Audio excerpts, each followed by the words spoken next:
Hello, everyone. It is Emily with Claim Brilliance. Today, I want to start off by telling you about an experience. So, there's the scientist, and he had these dogs. And every single time he rang this bell, he would feed his dogs a treat. And he did this over an extended period of time. And then, after he was curious what would happen if he rang the bell but then didn't give his dogs the treat. And what happened was the dogs still salivated like they were going to get the treat. So why do I tell this story is because I have a client and he asked me if I felt like he was addicted to fast food. And addiction is really tricky because addiction is like you can't function without it. So I didn't tell him yes or no because I don't know his everyday life. I don't know if he doesn't get fast food, can he still go to work? Can he still hang out with his friends? Can he still go about his daily tasks without the fast food? And if the answer is yes, then he's not addicted. He may have an over desire, but he's not addicted. So what happens is we like two things. First of all, we like patterns and habits. And just like the scientists, he got his dogs into a pattern and a habit. Every single time they heard the bell, the trigger, they would get a treat. And that became a pattern, right? And so what happens in us when it comes to habits and patterns is we have a trigger. So maybe it's turning on the computer, and when we turn on the computer, the next thing that we do is we go and order a pizza, or if we hear the alarm clock.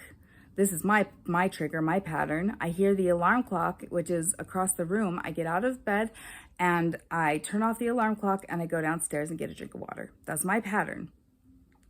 And so, and I've created that pattern. Well, we can do the same thing. Now, addiction and over desire, what happens is we have that pattern, but we also have a chemical, dopamine, that our brain releases into our system, and our brain loves dopamine, loves it.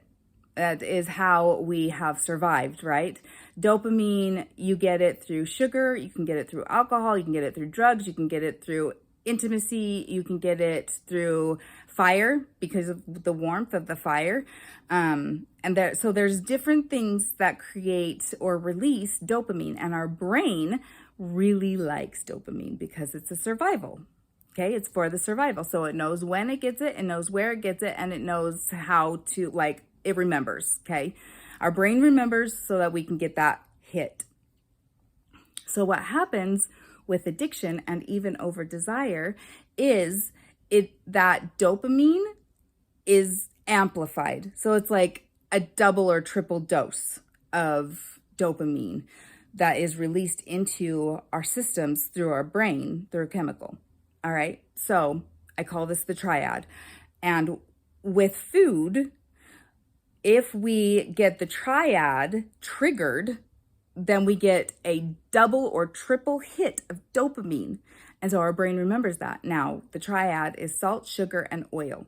And then if you add MSG and different chemicals, that also creates an addiction or an over desire.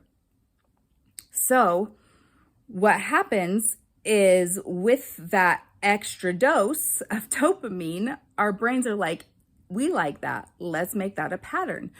Which is the reason why yo-yo diets and discipline and doing all of the things, it doesn't work for the long term, because we don't get rid of the bell. So the bell and the dogs. Okay. So if this scientist had just thrown the bell away, then somebody rang a bell that sounded like it, the dogs would still salivate because their brain remembers that every time they hear the bell, they get a treat. Well, with diets, we don't get rid of the bell. And so whenever we hear the bell, we want the thing again, whether it's chocolate. I like chocolate. Anyways, whether it's fast food, whatever it is. And so what the scientist ended up doing was he ended up ringing the bell over a certain period of time, and then eventually the dogs stopped salivating. And so just like the pattern was created, the dogs relearned that the bell did not mean a treat. And so with permanent weight loss, what happens is at first it takes discipline, and at first it takes that reason why.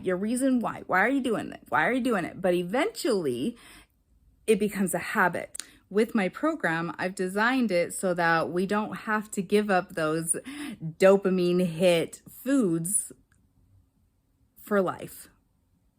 With mine, what sets my program apart from other people's programs is I'm not going to have you throw away the bell.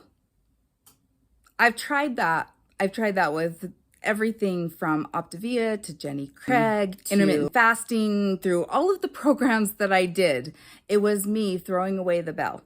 And then when a certain thing would happen, or an emotion or a thought or a celebration or a depression or whatever that my trigger was, I would go straight back to binging and consuming what it is that I knew I shouldn't consume, but it gave me that extra dose of dopamine. And so I would go straight back. And then, of course, the guilt, we all know it.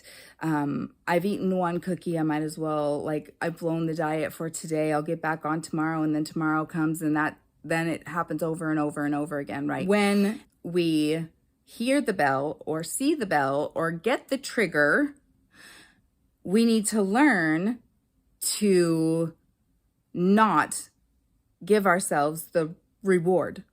So we still need a reward. That's the key, is we still need a reward.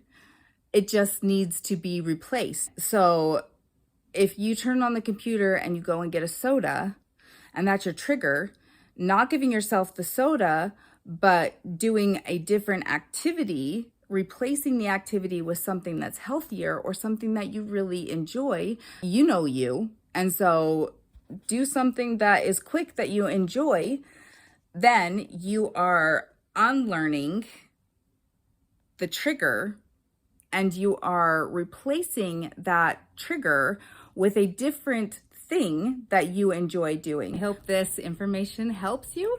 And if you want more information or you want to work one-on-one with me, I would love that opportunity. Go ahead and go to claimbrilliance.com and book an appointment. I will see you soon. Bye.